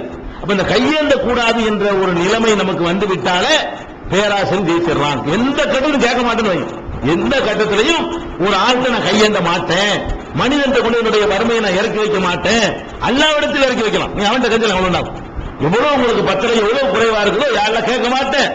நீ படைச்சவன், உன்கிட்ட நான் கேட்பேன். உன்னால் படைக்கப்பட்ட உன்னுடைய அடிமைகள் நான் கேட்க மாட்டேன். எவ்வளவு கஷ்டம் வந்தால் நான் பொறுத்துக்குவான் சொல்லி கேட்டு பாருங்க, அவன் நம்முடைய கஷ்டத்தை நீக்குவான். நபி ஸல்லல்லாஹு அலைஹி வஸல்லம் அப்படியே சொல்றாங்க. என்ன சொல்றாங்கன்னு கேட்டா, மன் நஸலத் பிஹி ஃபாகத்துன், ஒரு மனிதனுக்கு வறுமை ஏற்பட்டு அன்ஸலஹா பின்னாசி, அதை மனிதர்கள்ட்ட கொண்டு அவன் இறக்கி வைத்தானே ஆனால் லம் துஷத்த ஃபாகத்துஹு, அவன் வறுமை அடைக்கப்படாது, ஒரு காலம் அடைக்கப்படாது. மனுஷன் போய் இறக்கி வச்சீங்கன்னா அப்போதைக்கு அவன் தருவான், வறுமை அடையாது. நாளைக்கு அவன் போய் நிக்கணும், நாளை கழிச்சு அவன் போய் நிக்கணும், அடுத்த நாள் இவன் போய் நிக்கணும். நீ வறுமையை கொண்டு மனுஷன் இறக்கி வச்சேன்னு சொன்னா அவன் அன்னை கேட்கறதுக்கு 50 ரூபாய் தந்துருவான். வறுமை நீங்குமா, நாளைக்கு அவன் 50 ரூபாய் கேட்பேன், நாளை கழிச்சு இவன் 100 ரூபாய் கேட்பேன், அவன் போய் 200 ரூபாய் கேட்பேன். அப்ப மனிதன் கேட்கக்கூடாது என்ற ஒரு முடிவு எடுத்தாதான் நீங்க இந்த பேராசை வெல்ல முடியும். ஒமன் நஸலத் பிஹி ஃபாகத்துன், யாருக்கு இந்த வறுமை ஏற்பட்டு அன்ஸலஹா பில்லாஹி, அது அல்லாஹ்விடத்தில் இறக்கி வச்சுட்டான். யாரா நீ வறுமையை கொடுத்த, நான் எவன்ட்டையும் கேட்க மாட்டேன், உன்கிட்ட போய் கேட்கிறேன், இருக்கிற கொண்டு போதுமாக்கிறேன். ஆனால் கஷ்டப்படுறான்ல, தாங்க முடியல, தாங்க முடியாத சோதனை தந்துடாத அல்லான்னு கேட்டால் அப்ப அல்லாஹ் ரசூல் ஸல்லல்லாஹு அலைஹி சொல்றாங்க, யுர்ஸகு யூசிகுல்லாஹு லஹு யுர்ஸகு பிரிஸ்கின் ஆஜிலின் அவ் ஆஜிலின், அல்லாஹ் விரும்பினால் உடனடியாகவோ கொஞ்சம் கழிச்சோ அவனுக்கு ரிஸ்கை அளித்து விடுவான். சுமையை டெஸ்ட் பண்ணி பார்ப்பான். அதுதான் எல்லாம் வேலைக்காரன், நமக்கு நல்லா எனக்கு பணக்காரனுக்கு நாளைக்கு பணக்காரன் வேலைக்காரன போயிடுவான். நீ கெஞ்சிக்கிட்டே இருக்க உடனே வேண்டாம் தருவான், ஒரு வருஷம் கழிச்சு கூட தருவான். மனுஷன் கேட்டேன்னு சொன்னா ஒரு கால அந்த வறுமை நீங்காது. அப்ப நம்ம வறுமை வந்து சொன்னா போதுமான பணம் இல்லைன்னு நம்ம நினைச்சோம்னு சொன்னா அதிகமான பேராசை நமக்கு வந்துச்சுன்னு சொன்னா அந்த பேராசையை அவங்ககிட்ட இறக்கி வைக்கலாம். எவ்வளவு பேராசை கேட்கலாம், அல்லாட்ட கேட்கறது பேராசை வைக்கப்பட தேவையே கிடையாது. எஜமாட்ட எவ்வளவு நாள் கேட்கலாம், அவன்கிட்ட போய் கேளுங்க, மனிதன் பேராசை இறக்கி வைக்காதீங்க என்று நபி ஸல்லல்லாஹு அலைஹி வஸல்லம் செய்தி திருமதியில 2248வது ஹதீஸ் இருக்கிறது. அதே மாதிரி பெருமானார் ஸல்லல்லாஹு அலைஹி வஸல்லம் ஹதீஸ் லா யஃப்தஹில் இன்சானு அலா நஃப்ஸிஹி பாப மஸாலத்தின், எவன் ஒருத்தன் தனக்காக யாசிக்கிற வாசலை திறந்து வைத்து விட்டானோ, தனக்கு ஒரு பிரச்சனை வரும் பொழுது பிறரிடத்தில் கையேந்துகிற வாசலை திறந்து வைத்து விடுகிறானோ, இல்லா ஃபதஹல்லாஹு அலைஹி பாப ஃபக்ரின், வறுமை வாசல் அவனுக்கு அல்லாஹ் திறந்து விட்டுறான். நீ கேட்கிற வாசலை திறந்தா அவன் வறுமை வாசல் திறந்து விட்டுறான். எப்ப கேட்க போனியோ இந்த பக்கம் ஒரு வறுமை வாசல் தன்னால திறக்கப்பட்டுடும். அப்ப வறுமை வாசலுக்கா விரட்டிக்கிட்டே இருந்து கேட்டுட்டே இருப்ப. நீ கேட்கிற வாசலை அடைத்தால் வறுமை வாசல் பக்கம் நான் அழைச்சு போடுவான். நீ இந்த பக்கம் நீ அட, இந்த பக்கம் நான் அடைக்கிறேன், இல்லன்னா இந்த பக்கம் தண்ணி வந்துட்டு போயிட்டே இருக்கும். நீ போய் தண்ணி போயிட்டு வந்தா என்ன புண்ணியம்? அன்னைக்கு மூடி போட்டு அடைக்கணுமா இல்லையா? அப்ப வறுமைங்கிற வாசலை நான் திறந்து விட்டா இருக்கிறது ஓடிக்கிட்டு இருக்கும். நீங்க வாங்குற இங்கிட்டு ஓடிக்கிட்டு இருக்கும். அப்ப நீ அதை அடைச்சிட்டேன்னு சொன்னா இந்த வறுமை வாசனை எல்லாம் அடைச்சுடுவோம், நம்ம சம்பாதிக்க நமக்கு தங்கும் அப்படின்னு சொல்லி பெருமானார் ஸல்லல்லாஹு அலைஹி வஸல்லம் அவர்கள் சொல்றாங்க. முஸ்னத் அஹ்மதுல 9053வது ஹதீஸ்ல இது காணப்படுகிறது. அப்ப இந்த பொருளாதாரத்தை பொறுத்த வரைக்கும் பேராசை ஒழிப்பதற்குரிய அடுத்த வழி என்னவென்று சொன்னால், மனிதர்களிடத்திலே இதை முறையிடாதீர்கள். எவ்வளவு கஷ்டம் உங்களுக்கு வந்தாலும், எவ்வளவு வறுமை வந்தாலும் சரி, மனுஷன் தடுப்பு பஞ்சாயத்து வைக்கிறதோ கேட்கிறதோ, என்ன வாழ்க்கை நல்லா இருக்கு, நல்லா இருக்கு, நல்லா இருக்கிறதா நினைச்சோம். ஆமா, என்னத்தை போட்டு நல்லா இருக்கிறது இப்படி இருக்கிறதா அப்படி சொல்றா இல்லையா? நல்லா இருக்கிறதா, அல்லாஹ் அல்ஹம்துலில்லாஹ், அல்லாஹ் நிறைய தந்திருக்கான், பரக்கத்தை சந்தோஷமா இருக்கணும்னு சொல்லணுமே தவிர என்ன பண்ணக்கூடாது, எப்படா கேட்பான்னு பார்த்துட்டே இருக்கிறது. நல்லா இருக்கலாம்னு கேட்டான்னு வைக்கலாம், அதான் சாப்பிட்டு இல்ல உனக்குதான் கஷ்டமா இருக்கு, கவலையா இருக்குது, இப்படியே போய்தான் முடிஞ்சிருக்காரு. காலமெல்லாம் இப்படி சொல்றாங்க சொல்லிட்டு தான் இருப்பாங்க. நெஞ்ச நிமிர்ந்து என்ன செய்யணும், அப்பதான் உழைக்கவும் செய்வோம். சைக்காலஜிக்கலாவே மனுஷன் கேட்க கூடாது, மனுஷன் சொல்லக்கூடாது வைராக்கியம் நமக்குள்ள இருந்தா நம்ம என்ன நினைக்குவோம், எப்படி நம்ம பிளான் பண்ணுவோம், திங்க் பண்ணுவோம், எப்படி முன்னேறலாம், எப்படி சம்பாதிக்கலாம், எந்த மாதிரி போனா நம்ம எல்லாம் வந்து ரிஸ்க் தருவான், இப்படியான யோசனையாச்சும் வரும். மனுஷன் கேட்டு இது நல்ல வழியா இருக்கு, இதே சொல்லலாம் இல்லையா? ஒருத்தர் கேட்கறீங்க இருந்துட்டான், சூப்பர் வழியா இருக்கு, கஷ்டம் இல்லாம, அதனால அப்படி இருக்கலாம். அந்த வாங்கினவன் எல்லாரும் இப்படித்தான் கிளம்பலாம். வாங்கினவன் எல்லாருமே மனுஷன் கையேந்தின எல்லாருமே காலமெல்லாம் இப்படித்தான் இருக்கலாம்.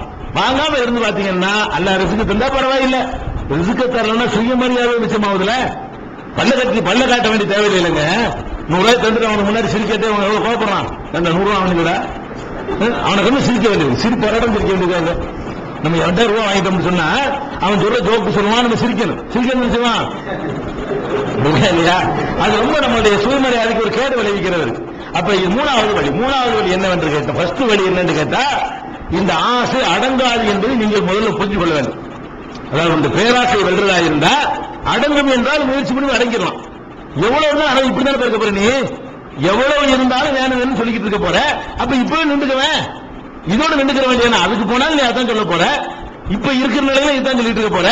அடங்காத ஒரு விஷயத்துக்காக, நடக்காத ஒரு விஷயத்துக்காக நீங்க பாடுபடுற அப்படின்னு ஒருவன் தன்னை பற்றி நினைத்துக் கொண்டானே, ஆனால் அவனுடைய பேராசை நெஞ்சது குறைஞ்சு போயிடும். ஒண்ணு. இரண்டாவது என்ன பண்ணணும், நமக்கு கீழே மக்கள் இருக்கிறாங்க, நம்ம ஒண்ணு மோசமாலாம் இல்ல, நம்ம நல்லா தான் இருக்கிறோம். 10 பேர் நமக்கு மேல இருந்து 1000 பேர் கீழே இருக்கிறான், 1000 பேரோட எல்லாம் நம்மளை சிறப்பாக்கி வச்சுக்கிறான், அப்படி நினைச்சு பார்த்தோம்னு சொன்னா அந்த பேராசை தன்னால குறைஞ்சிரும். மூணாவது வழி என்ன என்று சொன்னால், பேராசையை குறைக்கிறதுக்கு எவ்வளவு நெருக்கடிகள் நமக்குன்னு பட்டாலும் சரி, மனுஷன் சொல்ல மாட்டேன், மனுஷன் முறையிட மாட்டேன் அப்படின்னு எப்ப முறையிடவில்லையோ உனக்குள்ள தன்னால தன்னம்பிக்கை வரும். போதும் என்ற மனசு தன்னால வந்துடும். முறையிடுற வழி இருந்தா தான் 10ங்கிற ஒரு நிலை உண்டாகும்.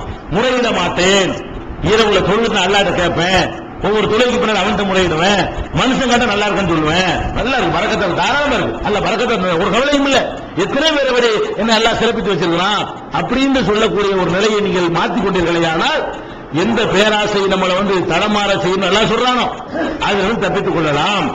அடுத்தது என்ன, இதே ரசூலுல்லாஹ் வளர்க்கிறாங்க. ஹக்கீம் இப்னு ஹிஸாம் அப்படின்னு ஒரு சஹாபிங்க, இது அழகான சம்பவம். இது அவர் நபி ஸல்லல்லாஹு அலைஹி வஸல்லம் அவங்கள்ட்ட வந்து அல்லாஹ்வுடைய தூதரே ஏதாச்சும் கொடுங்க கேட்கிறார். ஏழை மனுஷன், அந்த ஜக்காத்து பணம், பைத்துல் மால்ல பணம் இருக்குது, நபி ஸல்லல்லாஹு அலைஹி வஸல்லம் வந்து ஏதாவது கொடுங்கன்னு கேட்கிறார். அவருக்கு அள்ளி கொடுக்குறாங்க ரசூல் ஸல்லல்லாஹு அலைஹி வஸல்லம். வாங்கிட்டு போக வேண்டியதானே, அவரு வாங்கி வச்சுக்கிட்டு ஒண்ணும் கொஞ்சம் கொடுக்கல அப்படிங்கிறாரு. அப்படி சொல்றாரு. நான் கேட்டேன், ரசூலுல்லாஹ்ட்ட கேட்டேன், பால்தானி எனக்கு கொடுத்தார்கள், கொடுத்து வாங்கி வச்சுக்கிட்டு சும்மா சாப்பிட்டு பால்தானி. மறுபடியும் கேட்டேன், இன்னும் கொஞ்சம் கொடுங்க, இன்னும் கொஞ்சம் தந்தாங்களாம். சும்மா சாப்பிட்டு மீண்டும் கேட்டேன், பால்தானி.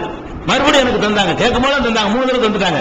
தந்துட்டு சொன்னாங்க, யா ஹக்கீம், ஹக்கீமே, அவர் பேர் ஹக்கீம், ஹக்கீமே இன்ன ஹாதல் மால ஹல்வத்துன் புல்வத்துன், இந்த காசு இருக்க ரொம்ப பசுமையா கவர்ச்சியானது, ரொம்ப இனிமையானது. இந்த காசு, இந்த செல்வம் இருக்கு பாருங்க, ரொம்ப பசுமையா இருக்கு, ரொம்ப இனிமையா இருக்கு. ஃபமன் அகத பி சகாவத்தி நஃப்ஸின், யார் அதை பெருந்தன்மையோட வள்ளல் தன்மையோட கண்ணியமான முறையில பெற்றுக் கொள்கிறானோ பூரிக்கலஹு ஃபீஹி, அதில் அவனுக்கு பரக்கத்து செய்யப்படும். ஃபமன் அகத பி சகாவத்தி நஃப்ஸின், யார் அதை பெருந்தன்மையோட வள்ளல் தன்மையோட கண்ணியமான முறையில பெற்றுக் கொள்கிறானோ பூரிக்கலஹு ஃபீஹி, அதில் அவனுக்கு பரக்கத்து செய்யப்படும். ஃபமன் அகதஹு பி இஸ்ராபி நஃப்ஸின், இன்பத்திலேயே இப்படியான ஒரு ஹிர்ஸோட ஒரு பேராசையோட எவன் அதை போய் விழுகிறானோ லம் யுபாரக் லஹு ஃபீஹி, அதுல அவனுக்கு பரக்கத்து செய்யப்படவே செய்யாது. கல்லதி யஅகுலு வலா யஸ்பஹு, சாப்பிட்டு விட்டு வயிறு நிறையாதவனை போல அவன் இருப்பான். சாப்பிடுறது வயிறு நிறைவு தானே, வயிறு நிறைவுக்கு சாப்பிடுறோம், ஃபுல்லா இழுத்துட்டா 5 நிமிஷம் பசிக்குது, இந்த நிலையில் அவன் இருப்பான் என்று ரசூல் ஸல்லல்லாஹு அலைஹி வஸல்லம் அவருக்கு அறிவுரை சொல்றாங்க. இதுல என்ன விளங்குதுன்னு கேட்டா, ஒரு தர்றாங்கிறதுக்காக போய் நிக்க கூடாது. ரசூலுல்லாஹ் 3 பேரை கேட்டு கொடுத்தாங்கல்ல, இவத்தை கேட்டா எவ்வளவு நாள் தருவாரு, ஒரு இஸ்லாம் சில பேர் இருப்பான், கேட்கும் போதெல்லாம் தருவார் தெரிஞ்சுக்கிட்டு அவன் போய் என்ன செய்யுது, கொடுங்க சாயந்தரம் 100 ரூபாய் தாங்க, இன்னும் 50 ரூபாய் இருக்குமா, 50 ரூபாய் கேட்போம்ல, ரூபாய் எடுப்பாரு. நம்ம நினைப்போம் 100 ரூபாய் வச்சிருப்பாரு, 50 ரூபாய் கேட்கணும், எடுக்கிற கொஞ்சம் ரூபாய் ஒரு நிறைய வந்துடும், ஒரு 100 ரூபாய் கேட்கறேன், நம்ம கேட்கிற 50 ரூபாய் கேட்போம், அவன் பாக்கெட்ல எடுத்து தந்துட்டா வாங்கிடுவான்.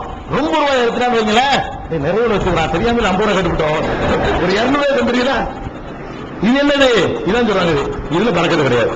அப்ப சகாவத்து நப்ஸ் எப்படி இருக்குன்னு வள்ளல் தன்மையோட அந்த மாதிரி பொருளாதாரத்தை கையாளணுமே தவிர இந்த மாதிரி இப்படி அலமோதி இப்படி தருவான் இப்படி பார்த்துட்டு இருந்தீங்கன்னு சொன்னா அதுல பரக்கத்து இருக்காதுங்கிறாங்க. முக்கியமான பாயிண்ட் இதுதான் முக்கியம், இது வெல்வதற்கு உள்ளது.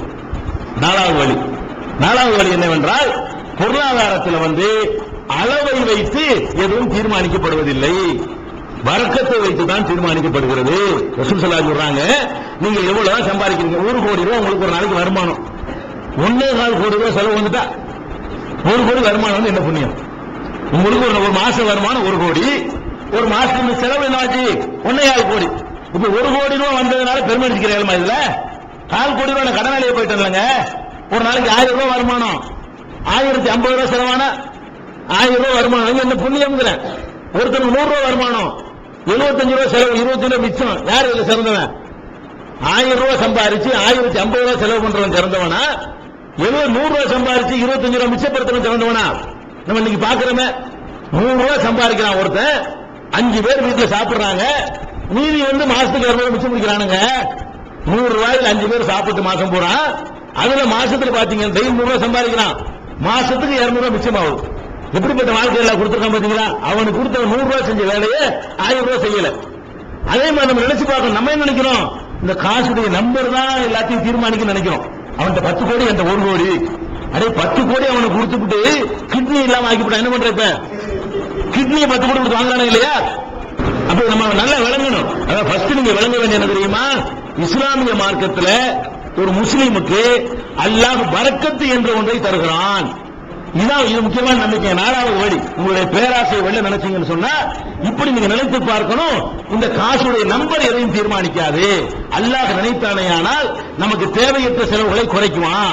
கோடி ரூபாய் கொடுத்துட்டான், கொடுத்துட்டு வாங்கிட்டு வரும், வீடு இடிஞ்சு வந்துடும். இப்ப என்ன பண்றது? அது ரூபாய் அதுக்கு தான் செலவாகும். அல்லாஹ் என்ன செய்வான், சில பேருக்கு 50 ரூபாய் கொடுப்போம், வீடு பாதுகாப்பா இருக்கும். இப்படி தேவையற்ற மருத்துவ செலவு உண்டாக்கி விட்டுருவான், வீடுல பிரச்சனை ஆகி போயிடும், வேற ஏதாவது துட்டு போய் அடிச்சுட்டு போயிருவான், நிறைய கொடுப்பான், திருட எடுத்துட்டு போயிருவான். இதெல்லாம் பரக்கத்து இல்லாத வாழ்க்கை. நம்மளை பொறுத்த வரைக்கும் பரக்கத்தை கண்ணால பார்த்துட்டு இருக்கணும். முஸ்லீம்களை பொறுத்த வரைக்கும் அவன் கெட்ட முஸ்லீமா இருந்தாலும் சரி, உலகத்தில் வித்தியாசப்படுத்தி காட்டுறக்கா அல்ல அந்த பரக்கத்தை காட்டிட்டு இருக்கான்.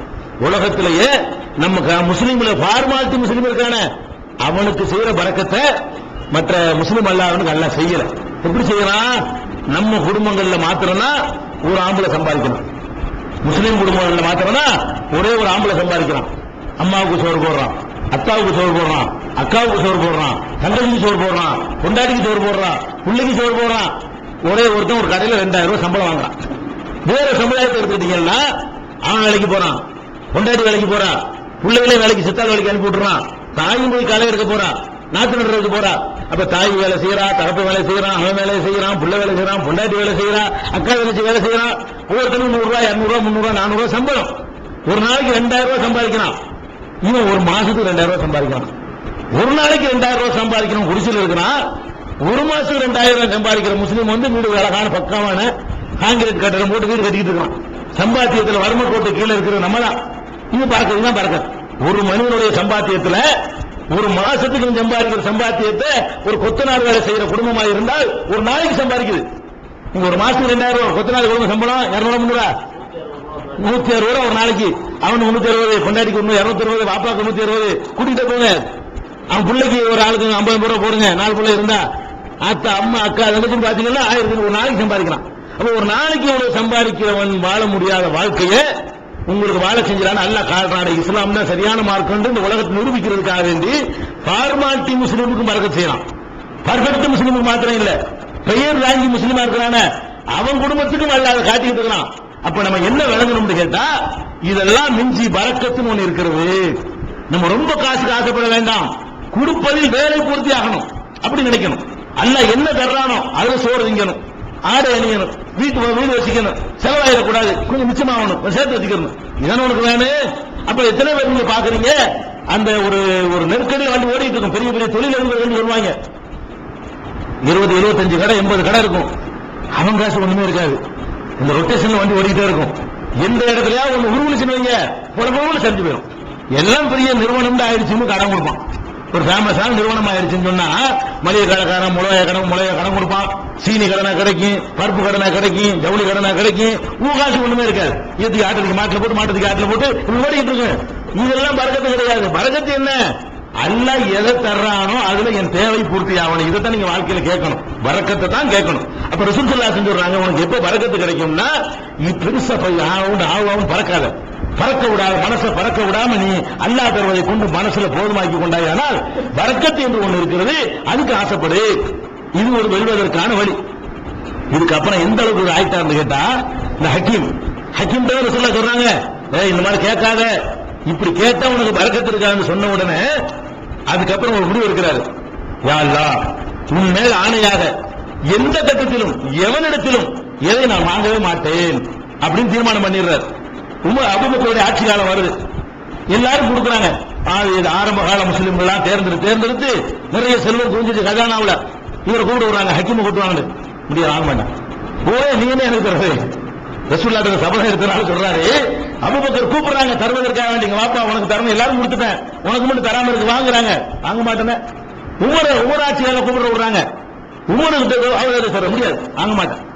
அப்ப உமர் என்ன சொல்றாங்கன்னு கேட்டா, மக்களை சாட்சியாக்குறாங்க, மக்களே நான் இருந்தாலும் கொடுத்து விட்டேன், அவர் தான் மாட்டேங்கிறாரு, அல்லாஹ் டெய்லர் மாட்டி விட்டுற கூடாது அப்படின்னு சொல்லி உமர் இல்லாம மக்களை சாட்சியாக்குறாங்க. அந்த அளவுக்கு பிடிவாதமாக சஹாபாக்கள் இருக்கிறாங்க.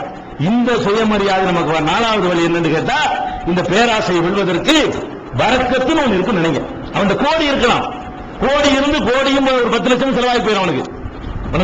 உங்களுக்கு 1000 இருக்கலாம், 900 செலவாகும். நீங்க நல்லா இருக்கிறீங்க, நீங்க நிம்மதியா இருக்கிறீங்க, கடன் இல்லாத வாழ்க்கை.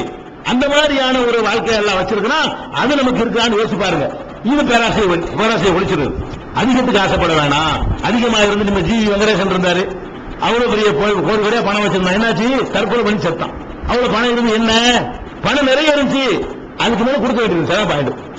பணம் நிறைய இருந்துச்சு, பங்களா நிறைய இருந்துச்சு, வீடுவாசல் இருந்துச்சு, சொத்து இருந்துச்சு, அவன் கொடுக்க வேண்டிய அதோட கூட போச்ச என்ன பண்றது, வந்தாவோட வழி இருந்துச்சு வண்டி. நம்மள அந்த நிலைக்கு அல்ல ஆளாக்காம இருக்கிறான்னு சந்தோஷப்பட்டு பாருங்க. இந்த பரக்கத்தை நம்பி பாருங்க, பேராசை அடிபட்டு போயிடும். அதான் ரசூல் ஸல்லல்லாஹு அலைஹி வஸல்லம் சொல்லி காட்டுறாங்க. அப்ப இந்த 4 வகையான வழிகள் நம்மள பேராசையை வெல்வதற்கான வழிகள்ல முக்கியமானது. 5வது வழி இருக்கிறது. 5வது வழி என்னவென்று கேட்டால், குடுக்கிற அதிகப்படுத்தினால பேராசை குறைஞ்சிடும். எவன் ஒருத்த குடுக்கிறதுக்கு மனசு வந்துகிட்டு இருக்குதோ, அதுல ஆசை கொடுக்க மாட்டானுங்க. அள்ளி தேக்க நினைக்கணும், கொடுப்பானா? நம்ம கஷ்டத்தோட மனசு பிடிக்காத கொடுக்கணும்.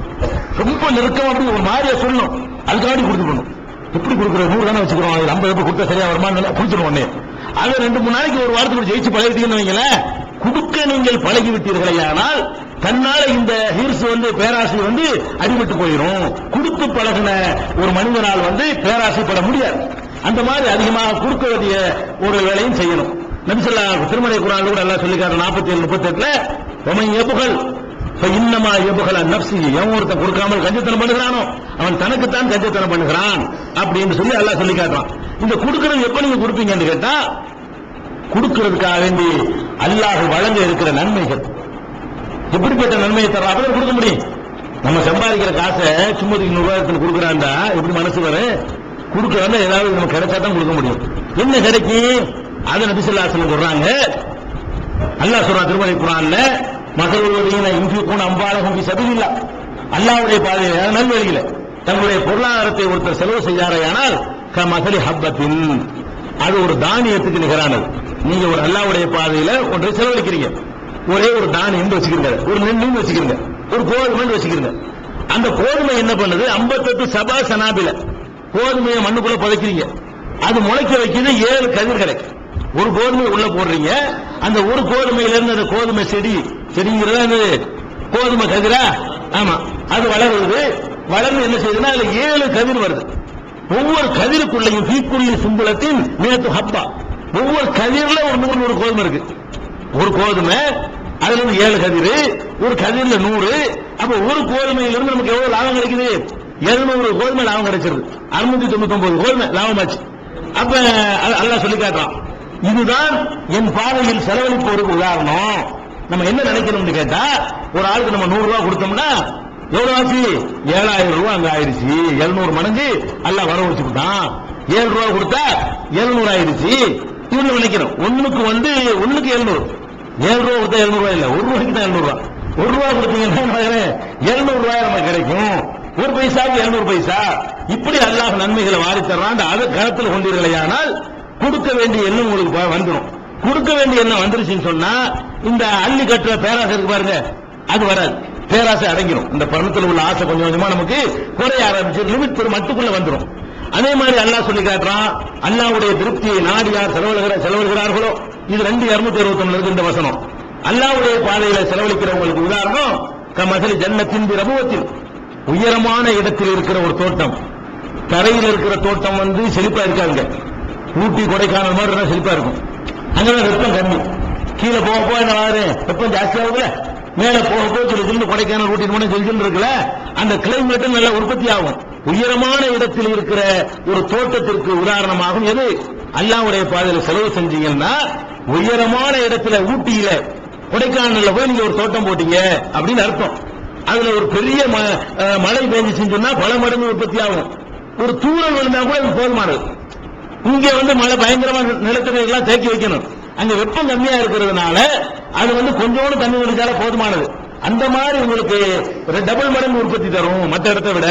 இது மாதிரி நான் உங்களுக்கு தருவேன் அப்படின்னு எல்லாம் சொல்லி காட்டுறோம். இந்த மாதிரி ரசூல் ஸல்லல்லாஹு அலைஹி வஸல்லம் சொல்றாங்க, மா நக்கஸத்து ஸதகத்து மின் மாலி, ஒருத்தன் செய்கிற தர்மத்தினால் அவனுடைய செல்வம் ஒரு கால் குறையாது, கண்டிப்பா பெருகும். இப்படி எல்லாம் ஆசை வைக்கக்கூடிய ஒரு நிலைமையை நம்ம எடுத்துக்கொண்டோமையானால் கொடுக்கக்கூடியவர்களா மாறிடும். இந்த அளவுக்கு ரசூல் ஸல்லல்லாஹு அலைஹி வஸல்லம் சொல்றாங்கன்னு கேட்டா, புகாரில் 1410வது ஹதீஸ்ல ஒரே ஒரு பேரிச்சம்பழம் உங்களுக்கு கொடுக்குறீங்க, ஒரு பேரிச்சம்பழம் தான். இந்த ஒரு பேரிச்சம்பழத்தை அல்லாஹ் என்ன செய்வானா, ஒரு மனிதன் தன்னுடைய ஒட்டக குட்டியை வளர்க்குவான்ல, ஒரு ஒட்டக குட்டி, ஒரு ஆட்டுக்குட்டி, ஒரு நாய்க்குட்டி வளர்க்குறீங்க. அது எப்படி செல்லமா வளர்ப்பீங்க? வளர்த்த தலையை பார்த்து நல்லா கொண்டு வரணுங்கிறத வளர்ப்பீங்க. அல்லாஹ் என்ன செய்யறான், நீங்க ஒரு பேரிச்சம்பழத்தை தர்மம் செஞ்சு இல்ல, இந்த ஒரு பேரிச்சம்பழம் சிந்தான பேரிச்சம்பழம் அங்க தரமாட்டான். அந்த பேரிச்சம்பழத்தை அல்லாஹ் வளர்க்கிறானா. எப்படி வளர்க்கிறான்னு கேட்டா, அது ஒரு மலை அளவுக்கு வர்ற வரைக்கும் பேரிச்சம்பழத்தை நீங்க கொடுத்துருப்பீங்க. அங்க போய் பார்த்தா ஒரு இமயமலைக்கு கையில வந்தா இது என்ன, இதான் கொடுத்த பேரிச்சம்பழம். அப்ப நம்ம ஒரு சின்ன ஒட்டக குட்டியை பெருசா போயிருக்கு, நீங்க எப்படி அக்கறை எடுத்து செய்வீர்களோ, ஒரே ஒரு பேரிச்சம்பழம் ஒரு மலை அளவுக்கு வருகிற அளவுக்கு எல்லாம் செய்யலாம், இவனு பெருசாக்கலாம். இவ்வாறு நீ கொடுத்த ஒரு பேரிச்சம்பழம், நான் அதுக்கு இவ்வளவு பெரிய பரிசு உங்களுக்கு தர்றேன்பான்னு சொல்லி அப்படி தந்துருவான். மிஸ்ல ஜபல்ங்கிறாங்க, ஒரு மலை அளவுக்கு வந்துடும். புகாரியில 1410வது ஹதீஸ்ல இருக்குது. அப்ப இந்த மாதிரியான ஒரு அடிப்படையை நம்ம வழங்கிக் கொண்டு தான தர்மங்களை அதிகமாக செய்து வந்தோமையானால் இந்த பேராசையிலிருந்து வெல்லலாம். பேராசை வெல்வதற்கு 5 வழி. ரசூல் ஸல்லல்லாஹு அலைஹி வஸல்லம் ஹதீஸ்களை ஆய்வு பண்ணீங்கன்னா 5 வழிகளை சொல்லி தந்திருக்கிறார்கள். இந்த 5 வழிகளையும் கை கொண்டோமையானால் இது இருக்காது. திரும்ப இந்த சூறாவுக்கு வாங்க, அல்ஹாக்குமு தகாசுர், அதிகமாக திரட்ட வேண்டும் என்ற பேராசை உங்களுடைய கவனத்தை திசை திருப்பி விட்டது. பணக்கத்தை விட்டும், தொழுகையை விட்டும், நல்ல நல்ல காரியங்கள் செய்து விட்டும் திசை திருப்பி விட்டது. ஹத்தா குருத்துமுல் மகாபீர், கபர்களுக்கு போற வரைக்கும். மகாபீர்னா கபருக்கு போற வரைக்கும், சாவுற வரைக்கும் இப்படி ஒரு நிலைமைக்கு வந்துட்டீங்க. கல்லா, அப்படி இல்லை, நீங்கள் நினைக்கிறபடி இல்லை. சௌப தஅலமூன், இனிமேல் நீங்கள் அறிந்து கொள்வீர்கள். நீங்க நினைச்சுக்கிட்டு இருக்கிறீங்க என்ன சொல்றீங்க, இது நம்ம திரட்டிட்டா நல்லா இருக்கலாம், பணத்தை சம்பாதிச்சா நல்லா இருக்கலாம், நிம்மதியா இருந்துடலாம். சௌப தஅலமூன், இனிமேல் தான் நீங்க வழங்க போறீங்க. இந்த பேராசையிலே நீடித்தீர்களேயானால், இந்த பேராசையின் காரணமாக அல்லாஹ்வுடைய வணக்க வழிபாடுகளை புறக்கணித்து வாழ்வீர்களேயானால், சௌப தஅலமூன், இனிமேல் அறிந்து கொள்ளப் போகிறீர்கள். சும்மா கல்லா சௌப தஅலமூன், சஸ்பென்ஸ் வைக்கலாம்.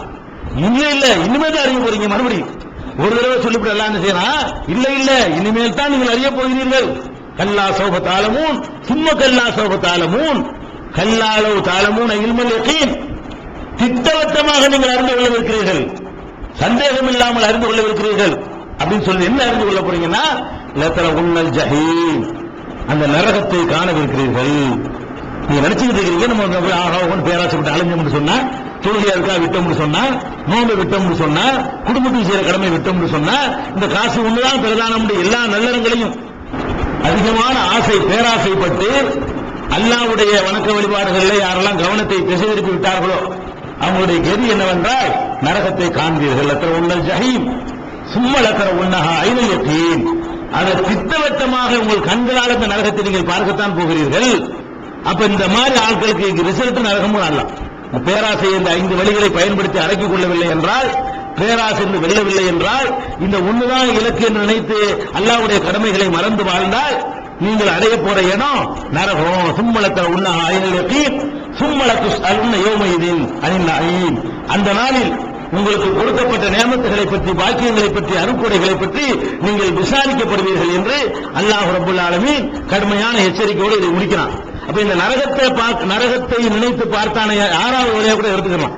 இந்த 5 வழி போக இந்த அதிகமான பேராசையில் நீங்கள் விடுபட நினைத்தீர்களே, ஆனால் அப்படி மனக்கல்ல நரகத்தை கொண்டு வாங்க.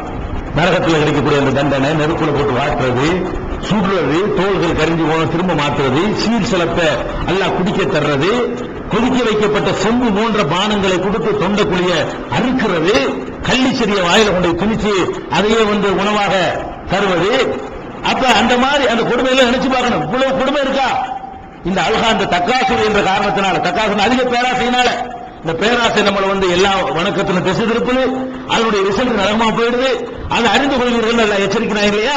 நரகத்தை பற்றி சொல்லக்கூடிய அந்த வசனங்களை எல்லாம் நீங்க தொகுத்து வைத்து படித்து பாருங்க. 6வது வழி, இந்த நரகத்தில் மாட்டிக்கிற கூடாது என்று நினைத்தீர்களே, ஆனால் கண்டிப்பா இந்த பேராசை ஒளிஞ்சு போயிடும்.